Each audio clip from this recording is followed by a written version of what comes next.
Dear friends, English literature, romantic poetry, William Wordsworth, selected poems, London 1802. Short questions with answers. Short questions 1 to 7. Question 1. How does Wordsworth describe England in London 1802? Answer. When the sonnet was written, the condition of England was not so satisfactory. According to Wordsworth, England was once a great place of happiness, religion, chivalry, art, and literature. But at the present moment, those virtues have been lost. Every venerable institution should preserve its purity if the nation were to prosper. But at present, the altar representing religion, the sword representing the military, the pen representing literature, and the fireside representing the home, men and women, have become selfish and corrupt. The people of England were full of heroic qualities. They were gifted with real happiness, but now they are no longer happy. In former days, they were fundamentally linked to the rightful success of the nation, but now these institutions have lost their meaning. They have lost their peace of mind, and there is unrest in all spheres of English life. Thus, Wordsworth appears to be a patriot because he laments the previous goodness of England. As he is concerned for the goodness of his country, he makes a harsh judgment of England.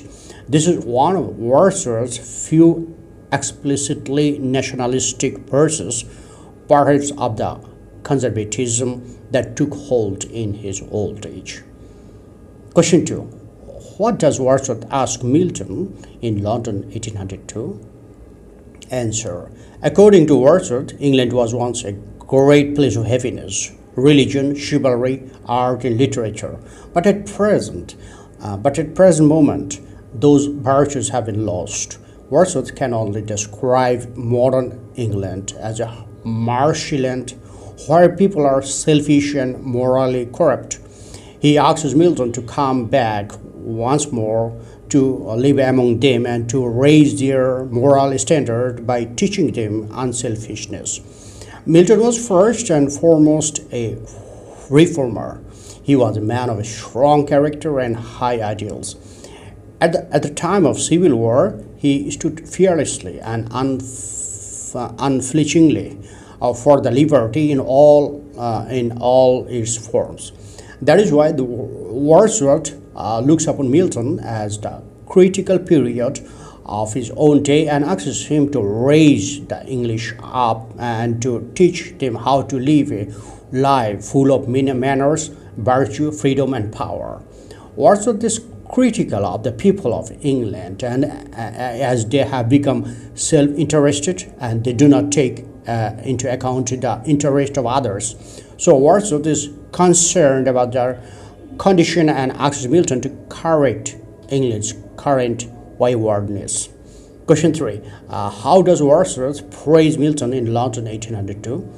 Answer. Wordsworth thinks that Milton is well suited to correct England's current waywardness because he possessed certain positive qualities. He compares Milton's soul to a star because he was different even from his contemporaries in terms of the virtues such as manners, virtue, freedom, and power. He is different from others also in the sense that he adhered to his opinions even when everyone gave them up. Milton's language is prose as well as poetry is marked by majesty and grandeur. That is why Wordsworth compares his voice to the sound of the sea, as his voice was as powerful and effective as the sound of the sea. Milton's soul was pure like the cloudless sky. Though he possessed a kind of moral perfection, he acted humbly and led life which an ordinary man can follow. In spite of having extraordinary qualities, he never minded doing the commonest and lowest of duties which were performed by ordinary persons. Thus, as a man, Milton was pure in heart.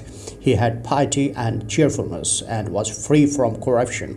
These virtues are precisely what Wordsworth saw as lacking in the English man and woman of this day. Question 4. Comment on London 1802. Answer. London 1802 works on so many levels. First of all, it is an obvious call for help. Wordsworth is dissatisfied with the present condition of England. The people of England have forgotten the old values and have become selfish and have lost their peace of mind. So Wordsworth asks Milton to return and raise them up again. Second, the poem is an elegy for John Milton, a great English poet of the 17th century. He was famous for his Paradise Lost. His language in prose, in prose as well as poetry is marked by majesty and grandeur, and was highly influential in English society, both religiously and politically. Finally, it is an Italian or Petrarchan sonnet. The Italian sonnet is divided into two sections. The first section consists of the first 8 lines and it is called octave. The second section consists of the last 6 lines and it is called sestet. The rhyme scheme of the octave is fixed, A, B, B, A, B, B, A. But the rhyme scheme of the sestet varies. It may be C, D, E, C, D, E, C, D, C, D, C, D, C, D, C, C, D, C, or C, D, E, D, C, E.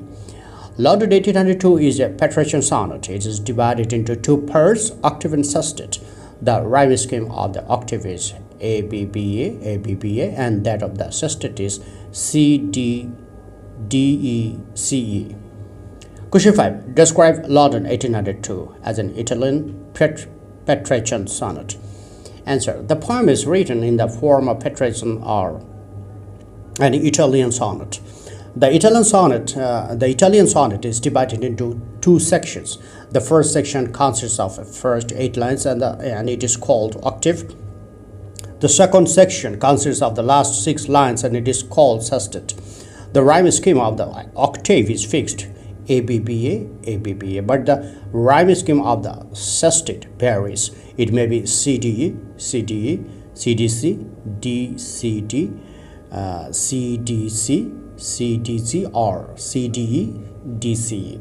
London 1892 is a Petrarchan sonnet. It is divided into 2 parts, octave and sestet. The rhyme scheme of the octave is A, B, B, A, B, B, A, and that of the sestet is C, D, D, E, C, E. The Petrarchan sonnet characteristically treats its theme in 2 parts.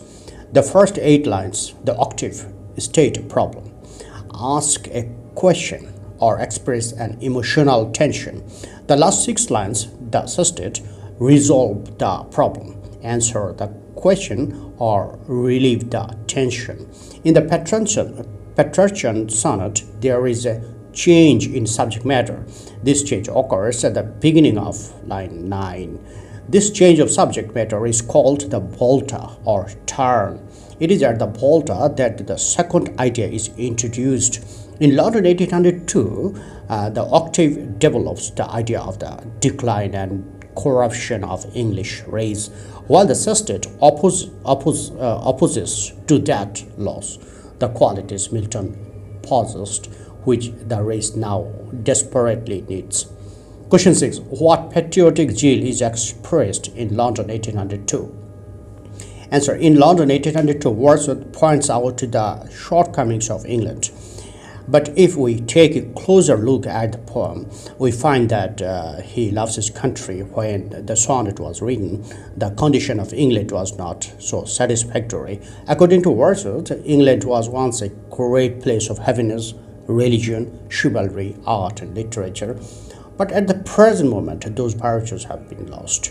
Every venerable institution should preserve its purity if the nation were to prosper. But at present, the altar representing religion, the sword representing the military, the pen representing literature, and the fireside representing the home, man and woman, have become selfish and corrupt.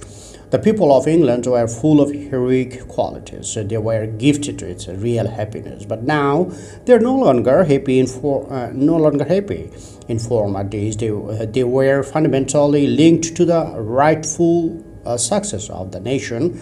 But now these institutions have lost their meaning.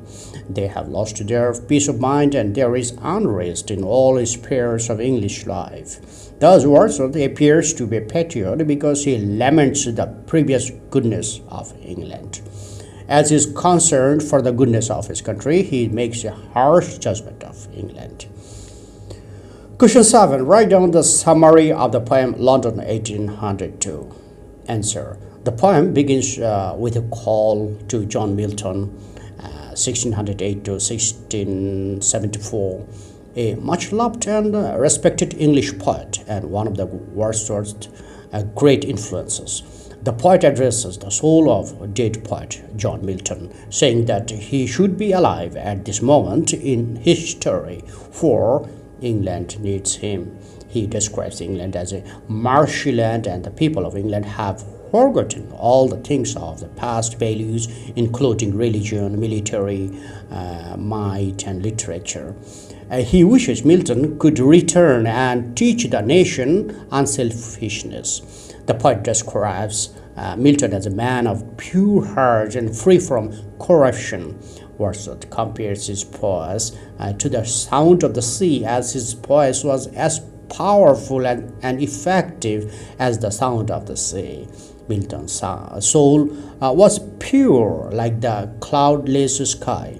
Though he possessed a kind of moral perfection, he acted humbly and led a life which an ordinary man can follow. In spite of his having extraordinary qualities, he never minded doing the commonest and lowest duties which were performed by ordinary persons. The poet ends the poem by praising the deceased poet's humility. Thank you friends for watching my video.